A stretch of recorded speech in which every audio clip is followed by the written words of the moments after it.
Hello, dear listeners of Z Sci-Fi Stories. Thank you for being here with us today. Recently, our channel was completely demonetized by YouTube, leaving us without the budget to keep operating. If you enjoy today's story, please consider supporting us with just $1 so our team can pay their living expenses and continue bringing you these incredible tales. You can easily support us by scanning the QR code on your screen or by clicking the link in the description or the pinned comment. Red sirens scream. The bulkheads groan under invisible stress. The abyssal gate is tearing itself apart. I watch the telemetry data bleed crimson across my monitors.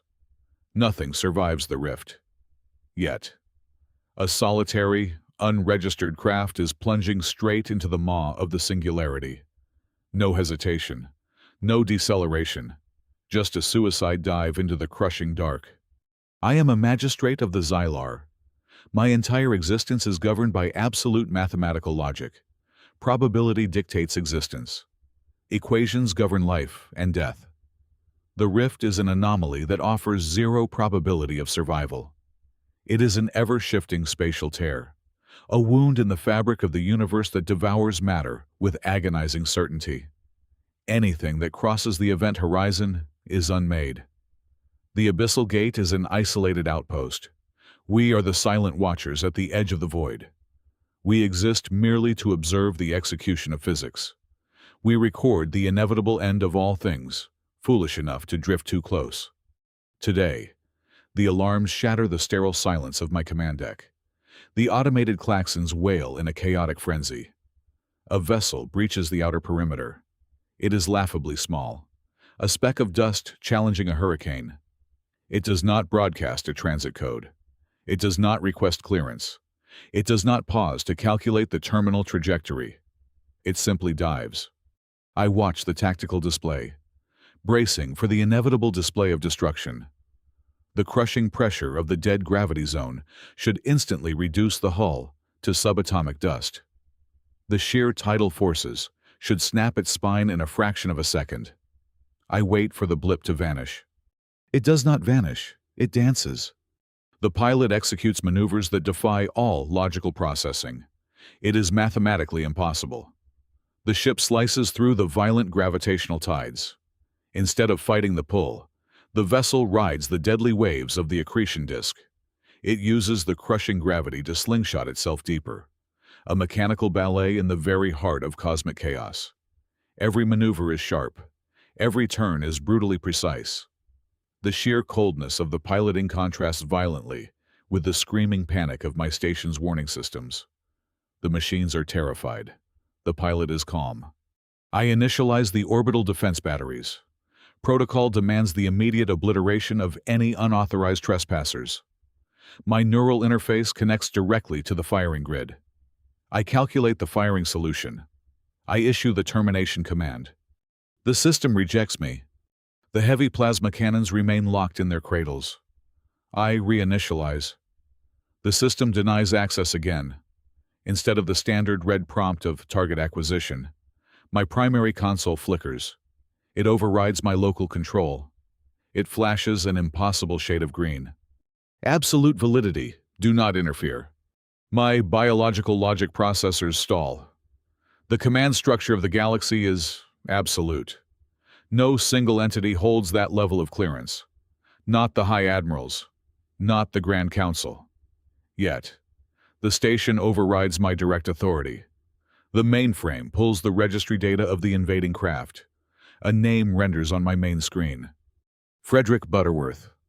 The phonetic structure is distinctly human. It sounds utterly mundane. It is a name fit for a moisture farmer or a low-level cargo hauler. It is entirely unexceptional. Yet, beside this painfully ordinary string of syllables sits a security clearance tag that blinds my optical sensors. It is the highest security override in the entire galactic database.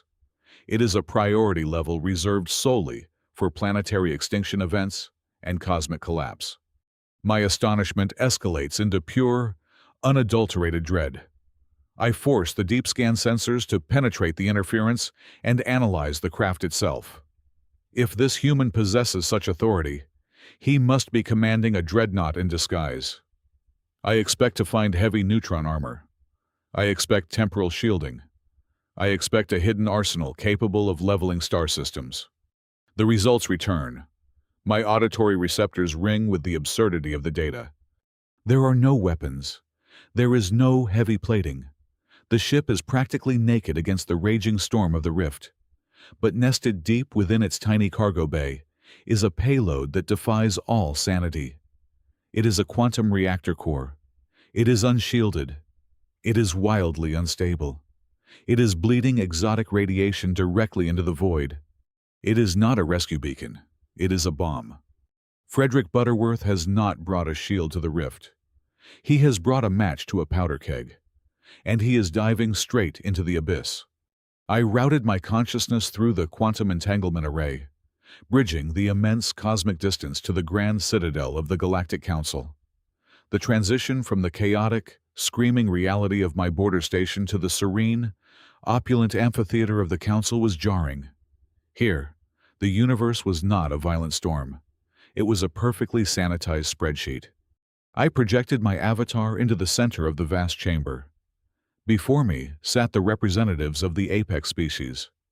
They were draped in the finest silks, their expressions placid, their minds insulated by layers of procedural law. I submitted the emergency file to the Central Registry. 10 hours ago, the Genesis Bastion, a colossal multi-biological research station, suffered a catastrophic localized shield failure.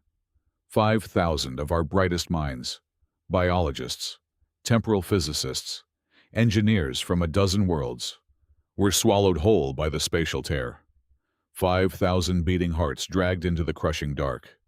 The response of the galaxy's elite was not panic, it was arithmetic. The central processing matrices of the high sanctum, machines the size of small moons buried deep within the planet's crust, had already finalized their simulations. The results were projected above the assembly in sterile, glowing runes. The probability of survival for the Genesis Bastion was calculated at exactly 0.001%. It was a statistical rounding error, a margin of noise. In the eyes of the Council, those 5,000 souls were already classified as post-matter. They were written off as a tragic but acceptable loss on the cosmic ledger. The High Minister of the Valen Ascendancy, a creature of shimmering light and unbearable arrogance, took the podium. His voice resonated with the practiced calm of a mortician. He proposed the most logical course of action, the immediate and permanent quarantine of the entire sector, a complete lockdown to prevent the rift from triggering a cascade collapse across the galactic arm. Containment over rescue. The preservation of the many demanded the abandonment of the few. What followed was a display of administrative paralysis, so profound it bordered on the grotesque. While 5,000 scientists were being subjected to unimaginable spatial torsion, their air scrubbers failing, their hull plating screaming under the pressure, the Council initiated a preliminary motion. They were going to debate for 72 hours. They were not debating a rescue mission. They were not debating military intervention or the deployment of heavy cruisers. They were dedicating 72 hours simply to vote on whether or not to dispatch an unmanned telemetry drone to collect atmospheric data near the outer edge of the anomaly. Forms were filed in triplicate. Subcommittees were formed to oversee the subcommittees. Jurisdictional boundaries and budget allocations were fiercely negotiated. The agonizing machinery of galactic law ground forward at a glacial pace, completely indifferent to the lives being ground into dust just a few light years away. The room was suffocated by the cold, comforting tyranny of numbers. It was a masterclass in how to do absolutely nothing while appearing entirely busy. I could not endure the simulation any longer. My vocal processors, usually calibrated for emotionless reporting, betrayed a distinct, humiliating tremor. "High Ministers, you must halt your proceedings," I announced, my voice cutting through the murmurs of a debate regarding drone insurance liability. A vessel has just crossed the event horizon. The human, Frederick Butterworth, has breached the point of no return. He is inside the anomaly. The opulent chamber did not erupt into chaos. Instead, it froze. The silence that descended upon the assembly was not the quiet of respect. It was the suffocating stillness of absolute horror. The holographic avatars of the delegates flickered as their connection feeds spiked with biometric stress. Several diplomats physically recoiled in their hover chairs. The majestic Valen High Minister dropped his data tablet, the crystalline device shattering against the polished floor with a sound like a gunshot. An elder ambassador of the ancient Kalan race, a being whose skin resembled cracked parchment and who had not spoken in 3 centuries, slowly rose. His eyes, completely black and devoid of light, locked onto my projection. "You did not authorize him," the elder ambassador rasped, his voice sounding like grinding tectonic plates. "You could not authorize him. The system allowed it because it is bound by the oldest pact." The assembly held its collective breath. "You young races look at the absolute exemption as a failure of our security," the elder continued, his gaze sweeping over the terrified politicians who now looked like frightened children. "You believe it is a diplomatic loophole, a privilege we mistakenly granted to the humans. It is neither." He leaned forward, the weight of forgotten history settling upon his fragile frame. "The absolute exemption is a voluntary death warrant. It is a legal classification that states the individual is no longer protected by the laws of physics, the laws of the galaxy, or the mercy of the gods. When a human invokes it, they are officially declaring themselves dead. We do not let them in because we trust them. We let them in because a corpse cannot be prosecuted for trespassing." The perspective shifted, violent and nauseating. The grand tapestry of galactic civilization unraveled before my eyes. We, the logical, the advanced, the superior races, viewed humans as unpredictable anomalies. We looked down on their rudimentary technology and their chaotic emotions. We thought they swaggered through the galaxy, playing the hero. We were entirely wrong. They were not glamorous champions draped in glory. They were the universe's ultimate scavengers. To the apex predators of the cosmos, humans were something far more terrifying than warriors. They were the only lunatics in the cosmos, willing to eagerly hurl themselves into the absolute dark. When the mathematics decreed that a situation was unsalvageable, when the elite races calculated their losses and securely locked their reinforced doors, humanity simply kicked those doors down from the outside. They did not fly into the rift expecting a medal or a parade. They flew into it because they were the only species insane enough to look at a 0.001% survival rate and consider it a viable working environment. The grand bureaucracy of a billion worlds was completely paralyzed by the certainty of death. The human, Frederick Butterworth, was currently using that same certainty as a navigational compass. The surveillance arrays at the abyssal gate were designed to record silence. Once matter crossed the event horizon, it belonged to the void. Light stretched into imperceptible infrared wavelengths before winking out entirely. Radio frequencies flattened into dead static. The universe simply stopped acknowledging existence beyond that threshold. So, when the primary communication console erupted in a burst of violent, high-frequency static, my logical subroutines nearly crashed. A signal was bleeding out from the absolute dark. It was a chaotic, heavily fragmented transmission, clawing its way up the gravity well, using a tether of localized quantum entanglement.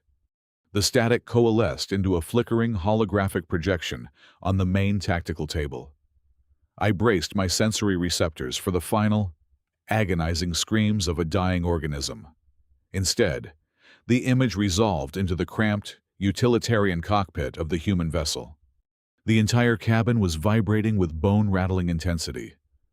Beyond the reinforced viewport, the fabric of reality was being violently dismantled. Space itself bent into impossible geometries, twisting ambient starlight into elongated, neon blue threads that whipped around the hull like incandescent tentacles. The visual distortion was nauseating, a pure manifestation of hard, gravitational lensing, snapping the universe into crystalline shards. The sheer terror of the absolute dark pressed against the glass, an oppressive, suffocating entity eager to crush the tiny metal box. And in the center of this cosmic meat grinder sat Frederick Butterworth. He was not screaming. He was not praying to any localized deities. He was aggressively scrubbing at his left forearm. He wore a faded, checkered flannel shirt, and he was thoroughly annoyed by a dark smear of engine grease staining the cuff. He let out a heavy sigh, abandoned his cleaning effort, and casually lifted a chipped ceramic mug to his lips. He took a long, deliberate sip of a steaming, dark liquid, coffee. The man was drinking coffee inside a singularity. Abyssal control. This is the salvage tug Manta. You copy. His voice cut through the localized interference. It was a slow, distinctively American drawl, entirely devoid of the primal panic that mathematically must accompany imminent spaghettification. He did not sound like a man addressing the highest echelon of galactic authority. He sounded like a blue-collar mechanic calling in a delayed parts shipment from a dusty garage. "We read you," I responded, my vocal synthesizer entirely stripped of its usual manufactured calm. "How are you transmitting? You are past the horizon." "Yeah, it is a bit bumpy out here," Frederick replied, adjusting a physical analog dial on his dashboard with a grease-stained thumb. "Listen up. The Genesis Bastion is not dust, not yet. They hit a dense pocket of localized temporal shear when their shields collapsed. They are currently stuck inside a slow time bubble. To them, the hull breach just happened a few seconds ago. Their life support is completely intact. All 5,000 of them are still breathing." He took another slow sip of his coffee, his eyes darting to a flashing red indicator above his head. "But the bubble is degrading fast. Based on the tidal stresses I am reading off my hull plating, their localized temporal field will completely collapse in exactly 47 minutes, real time. Once that happens, the gravity shear will turn them into organic soup." Logic dictated that this was the moment he begged for intervention. This was the absolute mathematical certainty, where the trapped animals screamed for a lifeline. The High Council was still paralyzed, but surely this doomed human would demand they send the Armada. "Therefore, you require immediate evacuation support," I stated, preparing to relay the impossible request to the silent, terrified council. Frederick let out a short, grating laugh that echoed bizarrely against the backdrop of tearing space. "Are you out of your mind? You send your shiny, over-engineered cruisers down here. They will just add to the debris field." "No. I am calling to tell you to keep your hands off the thermostat. Hold the door open. Under absolutely no circumstances are you to activate the spacelock weapon.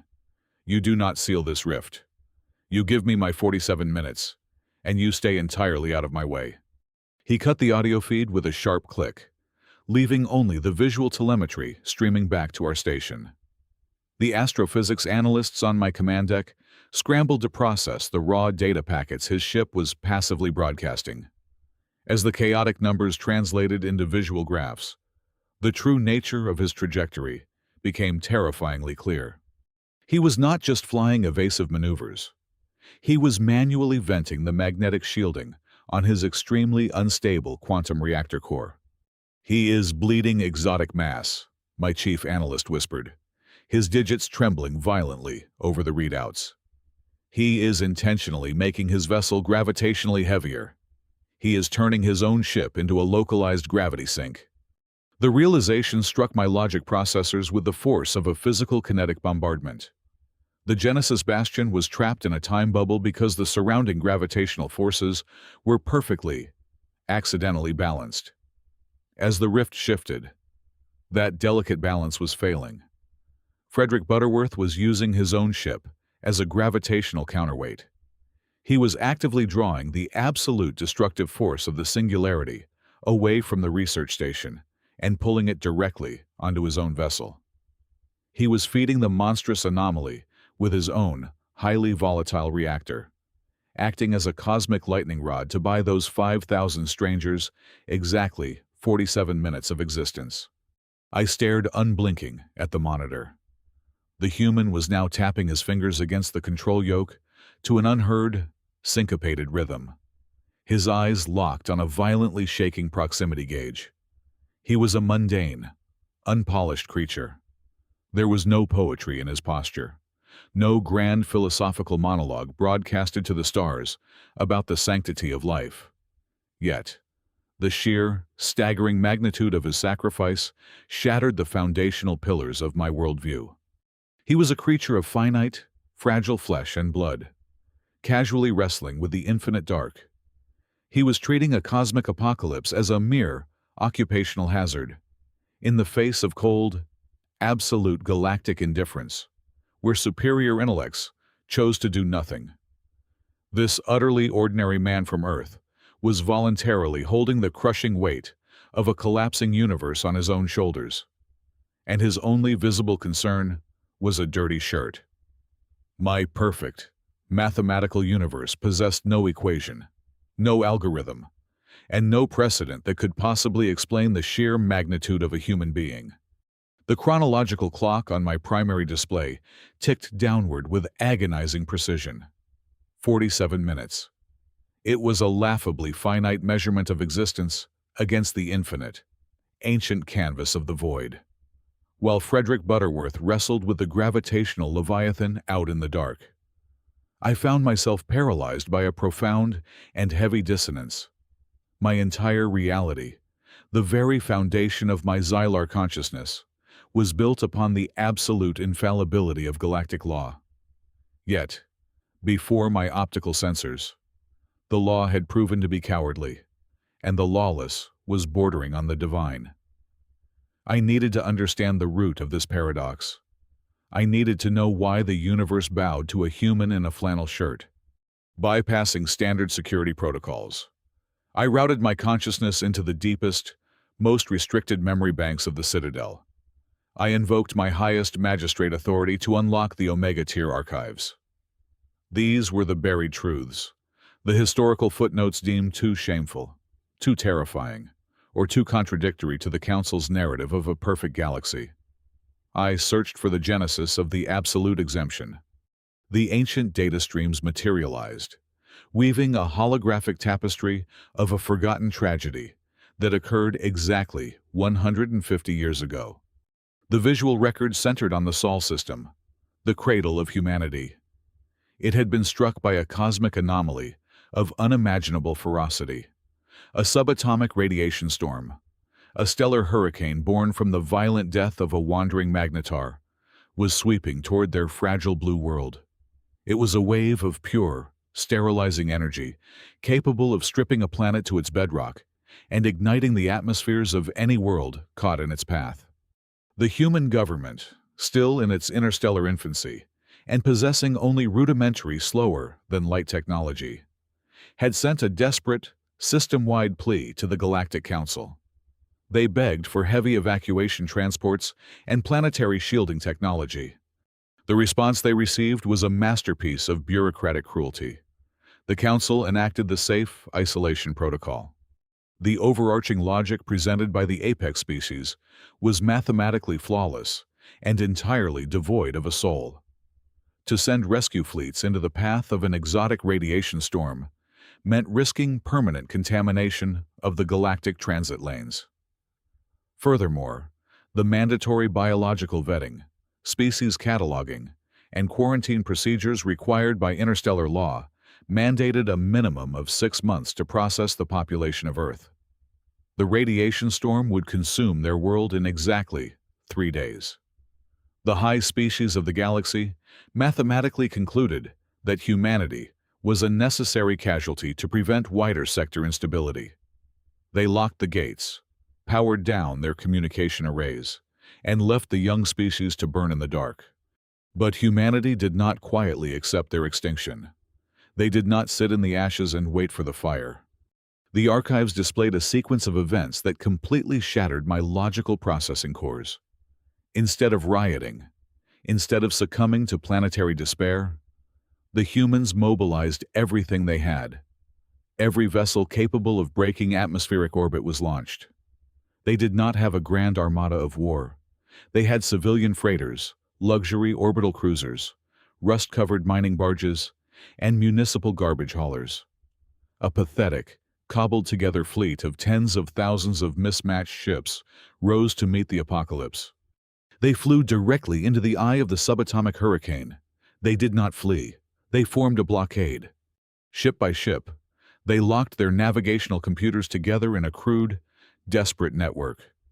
They synchronized their rudimentary deflector shields, weaving a fragile, shimmering net of electromagnetic energy across the void. They built a self-sacrificing breakwater against a cosmic tsunami. The radiation hit them with the force of a collapsing star. The archive audio logs were a horrifying symphony of tearing metal, explosive decompression, and defiant human roaring. Ships melted from the outside in. Quantum reactors overloaded and detonated. Thousands of vessels were instantly vaporized. Their crews turned to ash in a fraction of a second. Yet, the line held. By linking their shields and holding their positions, they absorbed the brunt of the storm, diffusing its lethal energy across the graveyard of their own fleet. In doing so, they did not merely save a fraction of their own world. They acted as a cosmic sponge, absorbing the lethal blow that would have undoubtedly sterilized the three closest alien star systems. Systems belonging to the very species that had abandoned them to die. Against all logical predictive models, humanity survived, battered, heavily irradiated, and severely diminished, but unarguably alive. The archive skipped forward a few weeks. A battered human cargo hauler limped heavily into the central docking bay of the Grand Citadel. A small delegation of humans, suffering from severe radiation sickness and draped in soiled, patched environmental suits, marched past the armed guards directly into the pristine, opulent chamber of the High Council. They did not come to ask for reparations. They did not come for an apology. They carried with them a massive, fused chunk of twisted, irradiated metal. It was a piece of a destroyed garbage scow that had held the line. The human ambassador, a frail woman with hollow, haunted eyes and a voice like grinding stones, slammed the hideous, toxic slag directly onto the polished crystalline negotiation table. The impact shattered the flawless surface into 1,000 pieces. Staring down the most powerful entities in the known universe, she issued a single, non-negotiable demand. The recording faded into black, leaving me alone in the cold silence of my command center. The foundational truth of the universe was finally laid bare. The absolute exemption was not a diplomatic privilege. It was a monument to the Council's greatest shame. The law was written that day because humans refused to ever again ask for permission to enter a death zone. They demanded the right to bypass the red tape, the committees, and the cowardice of superior beings. They demanded the absolute right to intervene, because they knew that when the universe turned its back on life, humanity would be the only ones willing to wade into the blood and the ash to clean up the mess. The archive faded, replaced by the violently shaking reality of my command center. The abyssal gate was screaming. The structural integrity alarms, previously a dull background throb, now shrieked with an absolute, ear-piercing urgency. The rift was no longer merely feeding on ambient dust. It was aggressively expanding. The localized gravity well was swelling outward at an exponential rate, violently tearing apart the vacuum itself. The anomaly had grown ravenous, and its event horizon was stretching directly toward our isolated outpost. My primary tactical display flashed a terrifying, unavoidable update. We had exactly 10 minutes before the station was pulled irrevocably into the accretion disk. Before I could command my officers to route auxiliary power to the reverse thrusters, the main communication console flared with an overriding crimson light. The seal of the Supreme Commander of the Galactic Council dominated the screen, crushing all other data feeds. The High Minister of the Valen Ascendancy had bypassed all local protocols to patch directly into my terminal. His holographic visage was completely stripped of its previous political lethargy. It was replaced by the cold, unforgiving terror of a trapped animal, realizing the cage was rapidly shrinking. "Magistrate," the Supreme Commander barked, his voice laced with absolute authority and a thin veneer of suppressed panic. "The anomaly is rapidly reaching critical mass. The entire sector is at risk of a localized spatial collapse. You are hereby ordered to initiate the spacelock weapon immediately. Seal the tear." The spacelock weapon. It was the ultimate, horrific failsafe of the Galactic Council. A localized, artificial singularity designed to violently stitch the fabric of reality back together by crushing everything within its blast radius into a point of absolute density. It would close the rift, yes. It would save the surrounding galactic arm. But the resulting spatial compression would instantly, brutally obliterate the Genesis Bastion and the human vessel. It would reduce 5,000 living beings to subatomic dust in a fraction of a single heartbeat. "Commander," I protested, my vocal synthesizers straining and failing to maintain the standard Xylar monotone. "The human, Frederick Butterworth, has secured a tactical position. The Genesis Bastion is still intact within the temporal shear. If I activate the weapon right now, we murder all of them."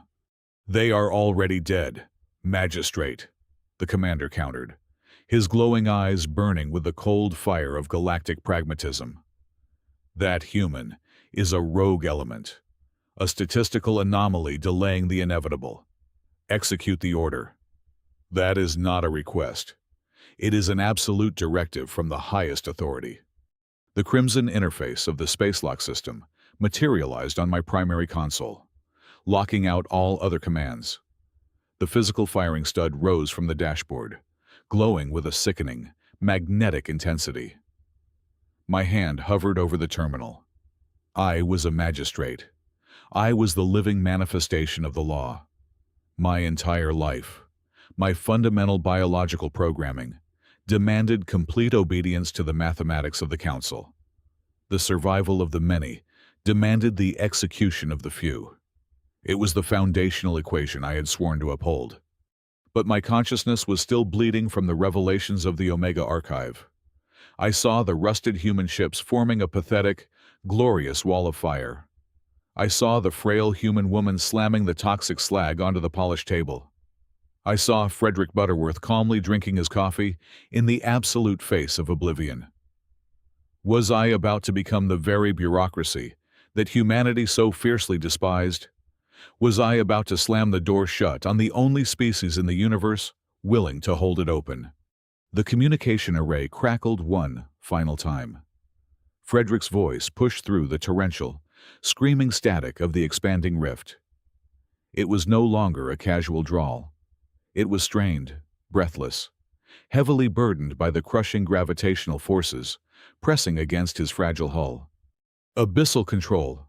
Mark this," Frederick grunted, the sound of tearing metal echoing in the background of his transmission. "I have successfully hooked the quantum tethers to the primary structural struts of the research station. I am preparing to detonate my reactor core. I am going to use the resulting thermal shockwave to punch their habitat ring right out of the gravity well." My chief astrophysics officer gasped, a sound of pure, unadulterated shock. The tactical telemetry updated in real time, mapping Frederick's exact coordinates relative to the Genesis Bastion and the epicenter of the black hole. The physical reality of his plan hit my logic processors like a devastating kinetic strike. It was a maneuver of pure, terrifying physics. To direct the explosive thrust solely toward the research station and push it into safe space. Frederick had positioned his tiny vessel directly between his volatile reactor core and the singularity. He was not just setting off a bomb. He was acting as the physical backstop. "He has dead-ended his own trajectory," my chief officer whispered, staring at the scrolling numbers in absolute horror. To channel the concussive wave outward, his ship must absorb 100% of the reverse kinetic recoil. The blast will slam him backward, directly into the crushing center of the anomaly. His destruction is an absolute mathematical certainty. He was not trying to escape. He had never planned to escape at all. He was deliberately going to use his own inevitable, violent death as the propellant to shoot 5,000 strangers to safety. "Magistrate!" the Supreme Commander roared through the comms, his voice distorting the audio speakers. "The 10 minutes are up. The structural integrity of your station is completely failing. Press the button. Execute the space lock now." The automated countdown for the space lock weapon began to scream through the command deck. 10. 9. The siren was a physical drill boring into my sensory receptors. 8. 7. The thick deck plates beneath my feet buckled and groaned as the outer gravity sheared violently against our hull. 6. 5. The flashing red light of the firing stud bathed my trembling digits in the color of freshly spilled blood. 4. 3. The entire weight of the universe, the rigid, unyielding laws of the Council, and the desperate, bleeding heart of a lone human being all converged directly onto the tip of my index finger. 2. The synthetic voice of the automated countdown pierced my auditory receptors with absolute finality. I stared at the glowing firing stud of the spacelock weapon. The Supreme Commander of the Galactic Council was still screaming through the comms, his demands for immediate execution echoing across my command deck. For 100 years, my entire existence had been defined by rigid adherence to protocol. I was a Xylar. My species did not feel. We calculated. We executed the law to preserve the many, even if it meant coldly sacrificing the few. But as I watched the telemetry data of that lone human, positioning his tiny ship to absorb the wrath of a dying star, a terrifying and beautiful anomaly ignited within my own consciousness. I did not press the button. Instead, in a singular, fluid motion that shattered a century of bureaucratic conditioning, I unholstered my heavy plasma sidearm. I leveled the barrel directly at the primary control console of the spacelock weapon and pulled the trigger. A searing bolt of superheated energy obliterated the terminal. Plasteel and crystalline circuitry exploded outward in a shower of sparks and blinding heat. The deafening countdown instantly died. The flashing crimson screens went completely black. My bridge officers froze in absolute, uncomprehending shock. I had just committed high treason against the Galactic Council to buy a madman his final seconds. "The weapon is offline," I announced, my voice devoid of any synthetic modulation. "Let him work." Out in the crushing dark of the abyss, the human reactor detonated. It was not a blinding flash of light. In the intense gravitational grip of the anomaly, light was a prisoner. Instead, the explosion manifested as a violent, physical wave that folded the very fabric of space-time. The tactical displays screamed as localized reality buckled under the sheer magnitude of the kinetic release. A sphere of pure concussive force expanded, warping the ambient starlight into grotesque, jagged lines. The shockwave slammed into the Genesis Bastion. The colossal multi-biological research station was violently kicked. It did not fly gracefully. It was brutally hurled outward, its outer hull peeling away like dead skin. Its structural support struts screaming as they absorbed the immense kinetic transfer. The station punched through the event horizon, surfing the crest of the gravitational tsunami. It tumbled aggressively into the safety of stable space, venting atmosphere from a dozen superficial breaches. But the primary habitat ring held. My chief analyst, hands flying across his secondary terminal, confirmed the impossible. The life support systems were glowing a vibrant, steady green. All 5,000 souls aboard the station were alive. Then, the tactical radar swept the center of the anomaly. It was completely empty. The violent recoil of the quantum detonation had, exactly as mathematically predicted, slammed the human vessel backward into the core of the singularity. The gravitational well swallowed the remaining energy, collapsing inward and stabilizing its outer perimeter. A profound, suffocating silence descended upon the command deck. The screeching alarms had finally ceased. The metal bulkhead stopped groaning. We stood in the quiet aftermath of a cosmic miracle, entirely paid for by the ultimate sacrifice. I bowed my head. My officers mirrored the gesture. We were offering a moment of absolute reverence for Frederick Butterworth. He was a creature of mundane origins who had just rewritten the equations of courage. Then, the long-range scanners emitted a sharp, singular ping. My optical sensors snapped toward the display. Deep within the dissipating fog of radioactive interference, right on the razor edge of the stabilized horizon, a microscopic blip materialized. It was an escape pod, barely the size of a seed, struggling against the residual magnetic currents. The astrophysics officers frantically analyzed the telemetry, their vocal synthesizers failing as they tried to articulate the data. Frederick had not just sat there and accepted the recoil. He had synchronized his pod ejection with the absolute nanosecond of the core detonation. He had intentionally used the gravitational snapback of the collapsing space, combining it perfectly with the explosive thrust of his own dying ship, to slingshot his pod outward along an impossibly narrow vector. It was a trajectory that required riding a localized interference wave of raw kinetic energy. It was a maneuver so recklessly insane, so utterly reliant on intuition and sheer blinding luck, that no supercomputer in the known galaxy would ever attempt to simulate it. The comms array crackled, spitting out a heavy wave of static before resolving into a familiar, heavily distorted audio feed. "Abyssal Control! This is Manta Actual." The slow, unmistakable American drawl filled the room. He sounded exhausted, bruised, and distinctly irritated. "Be advised, my pod thrusters are mostly burned out. I am going to need a tow truck, and somebody owes me a dry cleaning bill. That last jolt made me spill the rest of my coffee." A sound escaped my vocal processors. It was a rhythmic, breathless expulsion of air. It took me a full 3 seconds to realize that I, a magistrate of the Xylar, was laughing. I looked out through the reinforced observation viewport, staring into the vast, infinite expanse of the cosmos. The Grand Council believed they held the universe together with their ancient laws, their sterile mathematics, and their cold isolation protocols. They were entirely wrong. Laws were merely created to keep the universe from collapsing. But the undisciplined, chaotic recklessness of humanity was born to save the very things those laws so ruthlessly abandoned.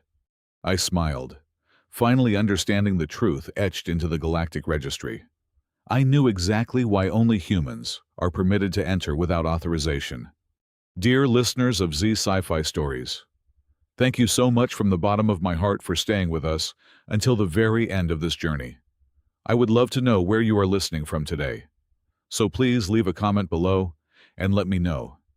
If you enjoyed the story and felt the thrill of humanity's unyielding spirit, please consider helping our channel. Since we lost our monetization, we rely entirely on your kindness. By donating just $1, you provide the crucial funds we need to pay our incredible team, helping them support their families and allowing us to keep creating these thrilling sci-fi adventures for you. You can easily support us by scanning the QR code currently on your screen, or by clicking the secure donation link provided in the video description and the pinned comment. Thank you for believing in us, and we will see you in the next story.